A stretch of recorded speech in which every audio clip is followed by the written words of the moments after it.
जुआ खेल रहे हैं। और यह एक बहुत दिनों से इसके ऊपर चर्चा चल रही थी, आलोचना हो रही थी कि इस प्रकार से इसको इस्तेमाल नहीं करना चाहिए, और बीसीसीआई ने इसका भरपूर इस्तेमाल किया। 358 करोड़ रुपए लिए, 3 करोड़ रुपए प्रति मैच हिंदुस्तान में जो होगा और विदेश में होगा उसके लिए 1 करोड़ रुपया।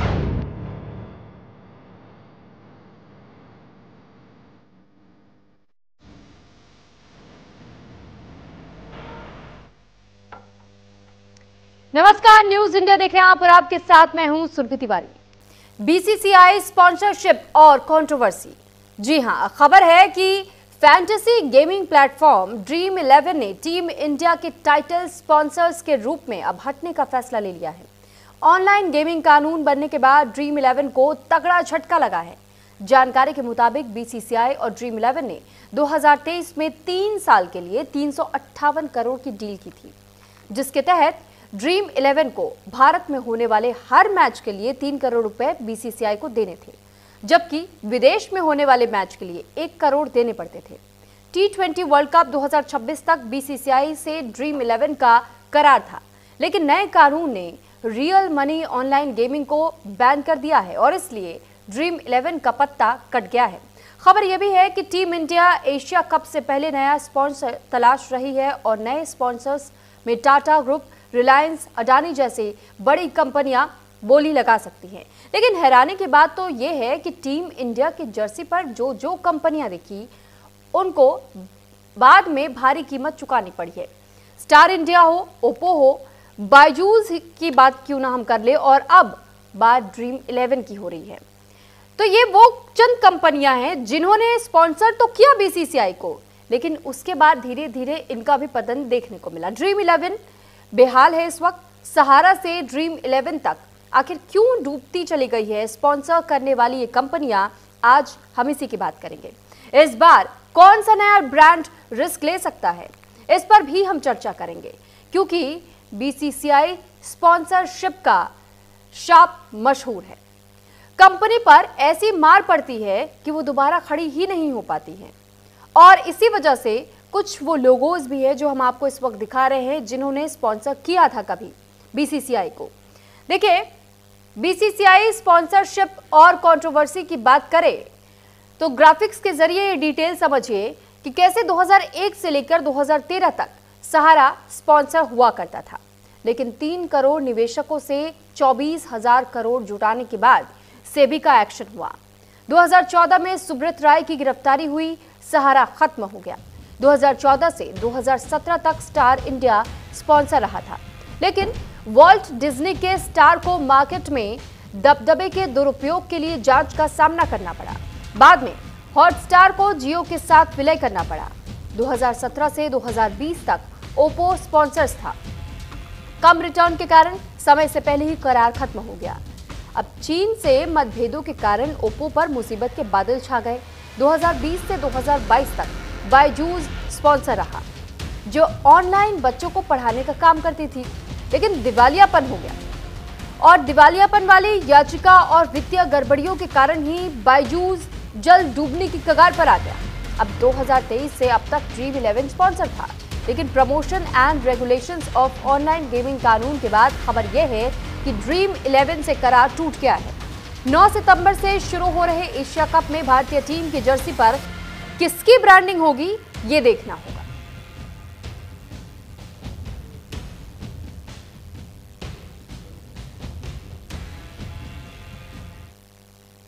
ये कदम अच्छा उठाया गया जो कानून लेकर आए हैं ऑनलाइन गेमिंग पर।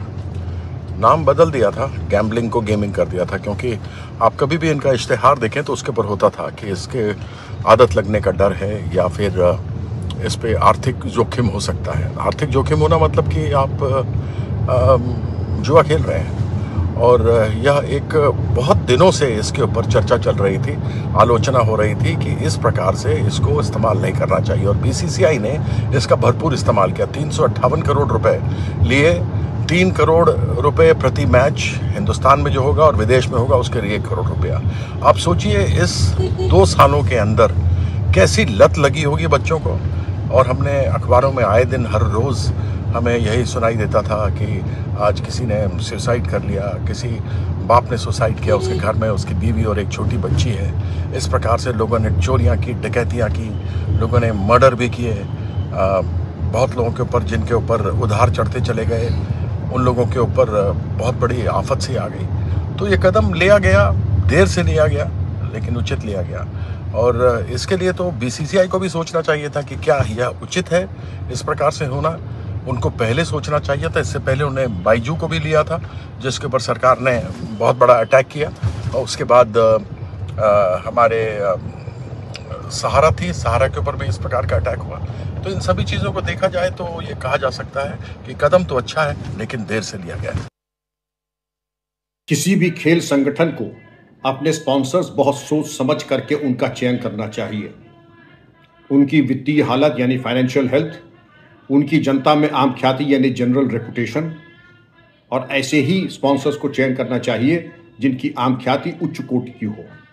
विगत में ऐसा प्रतीत होता है बीसीसीआई ने ऐसा चयन किया कि जिनके पास धन तो पर्याप्त था, परंतु जो फाइनेंशियल हेल्थ होनी चाहिए और जो आम शोहरत होनी चाहिए वो नहीं थी। इसका ज्वलंत उदाहरण है सहारा समूह और बैजूस। अब वर्तमान में उसके पास तमाम विकल्प खुले हुए हैं।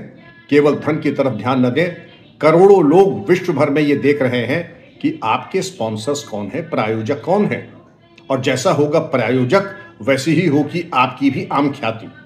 तो जिनके साथ आप चयन करें, ये मान के चलें कि उनकी ख्याति का कुछ अंश आपको मिलेगा और आपकी ख्याति का कुछ अंश उनको भी मिलेगा। तो बेहतर होगा कि बीसीसीआई अपने प्रायोजकों का बहुत सोच समझ करके चयन करें, जिनकी माली हालात यानी फाइनेंशियल हेल्थ उच्च कोटि की हो, जिनकी आम ख्याति अच्छी हो, जिससे कि जो युवा खेल प्रेमी है उनको हताश और निराश न होना पड़े। हर संस्था जब वो स्पॉन्सर ढूंढती है तो उसका उद्देश्य होता है मैं ऐसा स्पॉन्सर ढूंढूं जो मुझे ज़्यादा से ज़्यादा पैसा दे सके। तो जो ज़्यादा पैसे देता है वो स्पॉन्सर बन जाता है। जब कोई भी कंपनी किसी स्पॉन्सर को ढूंढ रही होती है तो वो देखती नहीं है कि वो स्पॉन्सर कर क्या रहा है। हाँ, लेकिन जब कोई कानून पारित हो जाता है जो कहता है कि स्पॉन्सर की गतिविधि गैर कानूनी है, तब लाजमी सी बात है इस प्रकार के स्पॉन्सरशिप को आप कंटिन्यू कर नहीं सकते, क्योंकि वो स्वयं भी एक दंडनीय अपराध बना दिया गया है the promotion and on regulation of online gaming act 2025 के तहत। तो अभी जब ये पर्टिकुलर कंपनी को क्रिकेट कंट्रोल बोर्ड ने अपना स्पॉन्सर हटाया है तो इसलिए हटाया है क्योंकि कहीं ना कहीं कानून अब बोलता है कि आप किसी भी ऑनलाइन मनी गेम के संदर्भ में स्पॉन्सरशिप नहीं दे सकते, और अगर आप एडवर्टाइजमेंटशिप या स्पॉन्सरशिप देंगे तो वो एक दंडनीय अपराध होगा। उसमें भी 50 लाख रुपए जुर्माने का प्रावधान है, 2 साल की सज़ा का प्रावधान है। इसलिए ही क्योंकि कानून बदल गया है तो कानून को मद्देनजर रखते हुए क्रिकेट कंट्रोल बोर्ड अपनी गति। तो कौन बनेगा टीम इंडिया का नया स्पॉन्सर? अब हम आपको ग्राफिक्स के जरिए कुछ नामों के बारे में जानकारी दे देते हैं। इस लिस्ट में टाटा ग्रुप, रिलायंस ग्रुप और अदानी ग्रुप का नाम सामने आ रहे हैं। हालांकि इन तीनों में से आखिर किसको ये स्पॉन्सर्स बनने का मौका मिलता है ये देखना होगा, क्योंकि इस बीच अब तक जो भी खबरें सामने आई हैं और ये जिस तरीके की जानकारियां हमने आपके साथ भी साझा की कि जो अब तक बीसीसीआई के साथ में जुड़ा स्पॉन्सर बना उन्हें नुकसान उठाना पड़ा है। तो फिलहाल हमारे साथ योगेश कपूर जी मार्केट एक्सपर्ट के तौर पर जुड़े हैं। बहुत स्वागत है सर आपका। योगेश जी, बड़ा सवाल यही है कि बीसीसीआई के लिए अब स्पॉन्सरशिप आखिर करेगा कौन? देखिए, अगर हम पूरे प्रोसेस को ये देखें तो इसमें एक चीज सामने निकल के आती है कि बीसीसीआई का जो ड्यू डिलिजेंस का जो प्रोसेस है ऑफ सिलेक्शन ऑफ स्पॉन्सर जो है वो उसमें उनको कई इम्प्रूवमेंट्स जो हैं वो करनी पड़ेंगी, क्योंकि जो आपको सबसे ज्यादा बेट कर रहा है सिर्फ वो क्राइटेरिया अगर आप लेके चलेंगे तो आपको इस तरीके की चीजों का खमियाजा जो है भुगतना पड़ेगा। और खासकर जब आप उनके बिजनेस मॉडल को अगर आप स्टडी करके और तब जो है अपना सिलेक्शन करते हैं आप स्पॉन्सर का जो है, तो मेरा ये मानना है कि गवर्नमेंट को एज वेल एज गवर्नमेंट ने अपनी तरफ से जो रेगुलेशन लेके आए हैं वो बिल्कुल ठीक है, क्योंकि देखिए उसमें कई मेजर कंसर्न्स जो है वो नजर आई थी, और उनके एंड से अगर हम देखें तो ये रेगुलेशन जरूरी भी था, क्योंकि देखिए जहां पे आप कोई भी ऐसा ऐप जो मनी के इंड्यूसमेंट को और मनी को जो है प्रमोट कर रहा है, और उसमें जो है आप एक एडिक्शन की डायरेक्शन में अगर लेके जा रहे हैं यूथ को, तो और उससे हम ये देख रहे हैं कि लोग उस एक्सटेंट तक गए हैं कि जिन्होंने सुसाइड तक किया है। तो और साथ के साथ जब हम ये देखते हैं कि गवर्नमेंट का कंसर्न्स नेशनल सिक्योरिटी भी है और मनी लॉन्ड्रिंग है, तो ऐसे में बहुत जरूरी हो जाता है कि ये रेगुलेशन जरूरी था। At the same time BCCI के सामने सेवरल ऑप्शंस हैं, और आज हम अगर देखें कि इन पास्ट ऑल्सो जो कंपनीज आपने जो नाम दिए हैं, और इसमें मैं और भी ऐड करना चाहूंगा, उसमें एक डीएलएफ ग्रुप भी है हमारा। तो पॉइंट इज कि जो नया अब टेंडर वो फ्लोट करेंगे, तो उसमें उनको ये चीज का भी खास ध्यान रखना होगा कि एक जो स्पॉन्सर जिसको वो सिलेक्ट करेंगे, उसका जो है सिर्फ एक मनी का जो बिड है वही क्राइटेरिया नहीं होना चाहिए। इंपॉर्टेंट जो है साथ के साथ उनका जो बिजनेस मॉडल है और एक उनकी ओवरऑल जो कंप्लायंस है उनके बिजनेसेस की, इन टर्म्स ऑफ जो इंडियन रेगुलेशंस हैं हमारे इन प्लेस, उनका जो है खास ध्यान रखा जाए और उसके बाद ही फैसला लिया जाए। ठीक है सर, मैं आपके पास लौट रही हूँ। योगेंद्र जी आप बने रहिएगा। मिथिलेश नौटियाल हमारे साथ स्पोर्ट्स जर्नलिस्ट भी जुड़े हुए हैं।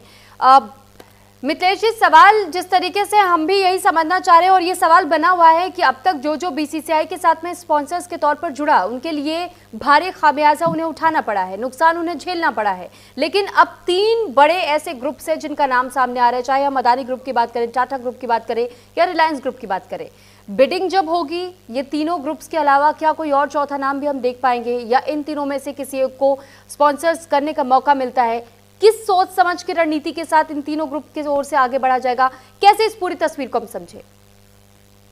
देखिए सुरभि, जहां तक मैं समझता हूं, आप शुरुआत से अगर बात करते हैं, चाहे सहारा ग्रुप की बात करें, चाहे स्टार ग्रुप की बात करें, या फिर बायजूस की बात करें, इनमें मुझे लगता है कि सबसे पहले स्ट्रेटेजी को देखना पड़ेगा आपको, उनकी मार्केटिंग स्ट्रेटेजी को देखना पड़ेगा, उनके बिजनेस मॉडल को देखना पड़ेगा, और साथ ही सबसे बड़ी बात ये देखनी होगी कितना भरोसेमंद है जो आप जिस पर आप बिड लगा रहे हैं। अब आगे जो बात कर रहे हैं, चाहे अडानी ग्रुप की बात करें, रिलायंस की बात करें, या फिर टाटा ग्रुप की बात करें, तीनों बड़े ग्रुप हैं। ग्रुप होने को तो बड़ा, सहारा ग्रुप भी बड़ा था, लेकिन क्या हाल हुआ था वो हमने देखा था। तो यानी बीसीसीआई की जो थिंक टैंक है, उनको ये सोचना होगा कि इनकी मार्केटिंग स्ट्रेटेजी क्या है, सबसे पहले कितनी देर तक साथ दे सकते हैं, कितना भरोसेमंद है, इनका बिजनेस मॉड्यूल कैसा है। तो इसके बाद ही बीसीसीआई को अगला कदम उठाना होगा। और ये 3 कंपनियां जो अभी तक बात सामने आ रही हैं, जो निकल कर सामने आ रही है, अभी पूरी तरह से 100% श्योर है नहीं, इन तीनों में से ही कोई होगा। हो सकता है कोई चौथा ग्रुप भी हो जो सामने आए, दावा ठोके कि हम आगे साथ देंगे, आपका बीसीसीआई को आगे तक बढ़ाते रहेंगे, क्योंकि ये बहुत बड़ी बात है। सामने एशिया कप है और आपका स्पॉन्सर आपके पास नहीं है। यानी सोचना पड़ेगा बीसीसीआई को, थोड़ा सा इस बात का ध्यान रखना होगा कि कहीं कोई बीच में छोड़ कर न जाए। और अभी जो ड्रीम 11 वाला सीन हुआ है, सरकार ने बहुत अच्छा कदम उठाया है, क्योंकि आपने खुद देखा होगा कि इतने सारी खबरें आ रही थी, लोग उसमें पैसा लगाकर कई सुसाइड के केसेस भी आ गए। तो national concern, national security concern बहुत ज्यादा जरूरी है बीसीसीआई के लिए। ऐसे में आगे अब क्या होगा, क्या अडानी ग्रुप पे लगाएंगे, या अडानी ग्रुप इंटरेस्टेड होगा, रिलायंस ग्रुप इंटरेस्टेड होगा, या फिर टाटा ग्रुप इंटरेस्टेड होगा, या फिर कोई चौथा और होगा? मेरी अभी तक जो सिक्स सेंस है वो यही कह रही है कि कोई चौथा ग्रुप भी आएगा जो मजबूत ग्रुप होगा, और बीसीसीआई को इस बार थोड़ा सोच समझकर आराम से फैसला लेना होगा। क्योंकि वाकई हमने जिस तरीके से अभी देखा है, अभी योगेंद्र जी आप भी बता रहे थे कि मार्केट की स्ट्रैटेजी को समझना, मिथिलेश जी ने भी हमें यही चीज़ बताई और समझाई कि मार्केट की स्ट्रैटेजी को समझना बहुत ज़्यादा ज़रूरी हो जाता है।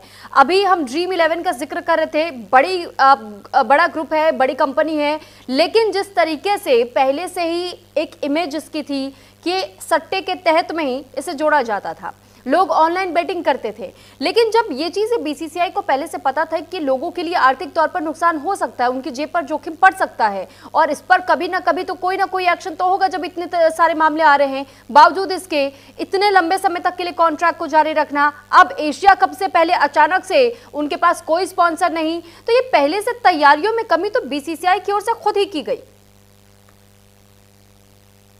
एब्सोल्युटली। और देखिए, ये सिर्फ ये ही नहीं दर्शाता है, ये भी दर्शाता है कि बीसीसीआई का अपना जो सिलेक्शन का प्रोसेस है वो कितना कॉम्प्रोमाइज है, और उन्होंने इन चीजों का खास ध्यान क्यों नहीं रखा कि अगर कोई सडन गवर्नमेंट का रेगुलेशन आ जाता है इन फ्यूचर, और या उनका कोई अगर जो प्रमोटर्स के क्रेडेंशियल्स हैं अगर उनको आप ठीक से वेटिंग नहीं करते हैं, तो ऐसे में जो है आप एक, मेरे हिसाब से एक बड़ा रिस्क लेके जो है वो चल रहे हैं, और जिसमें आप सिर्फ एक गेम ऑफ स्पोर्ट्स को ही नहीं कॉम्प्रोमाइज कर रहे हैं, आप जो उससे कनेक्टेड स्टेक होल्डर्स हैं। और देखिए, जब आप एक बीसीसीआई जब कोई गेम ऑर्गेनाइज करती है या आगे पार्टिसिपेट करती है इंटरनेशनल लेवल पे, तो उसमें आपके एक साथ के साथ कई स्पेक्टेटर्स हैं जो जुड़ते हैं इस दुनिया में, और वो आप पे ट्रस्ट करके चलते हैं कि आपका जो प्रोसेस है वो सारे जो है ड्यू डिलिजेंटली जो है फॉलोड है, और आपने एक प्रॉपर प्रोसेस अडॉप्ट किया है, चाहे वो स्पॉन्सर का हो चाहे टीम के सिलेक्शन का। तो ऐसे में जब ये चीजें सामने आती हैं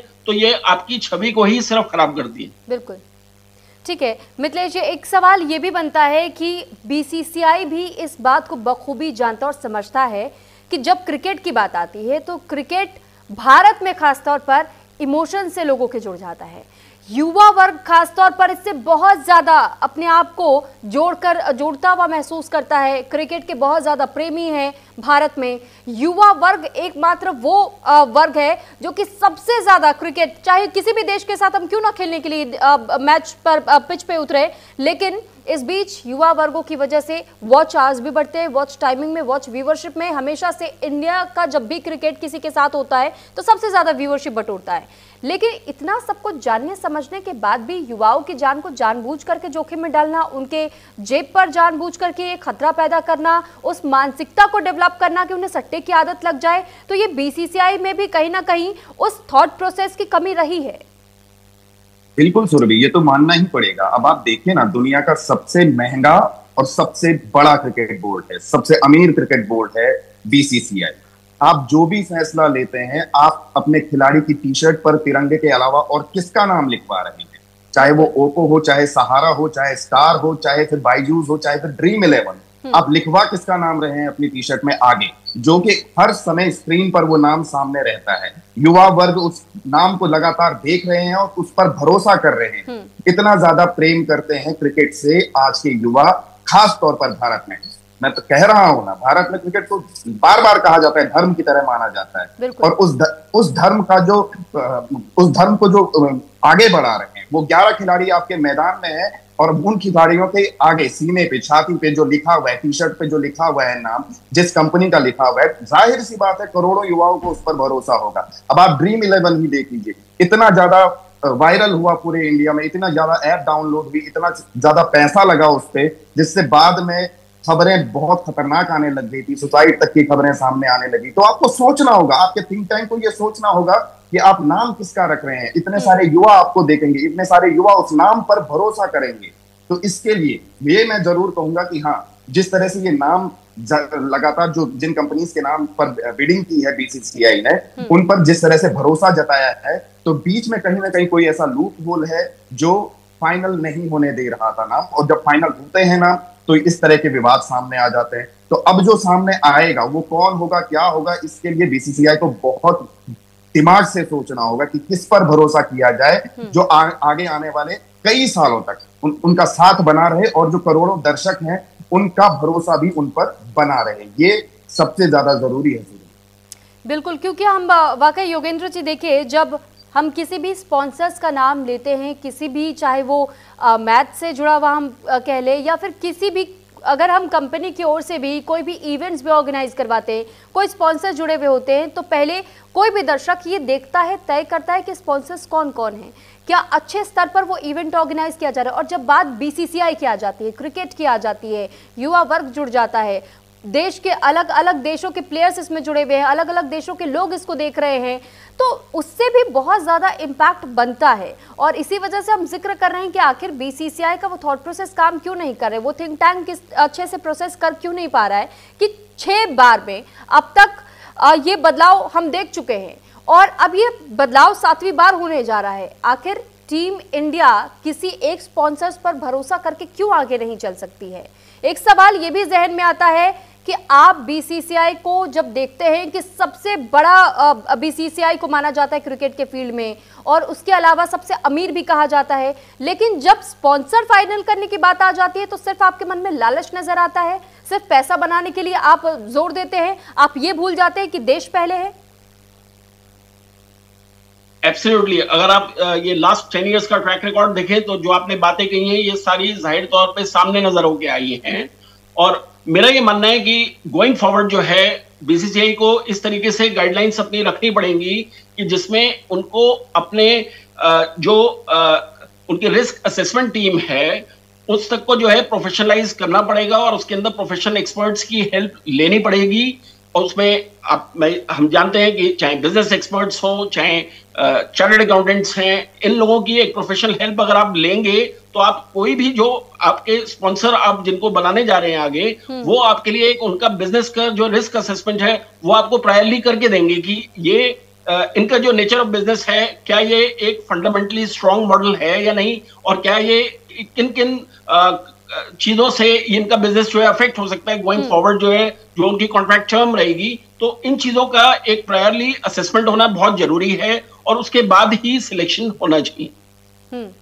और वाकई, और एक ये बहुत बड़ा सवाल अभी भी बना हुआ है कि क्या बीसीसीआई अब आगे आने वाले समय में ऐसी कंपनियों से तौबा करती है या नहीं। बहुत शुक्रिया आपका योगेंद्र जी हमारे साथ जुड़ने के लिए, मिथिलेश जी आपका भी हमारे साथ जुड़ने के लिए, और तमाम जानकारी आप लोगों ने जो पहुंचाई।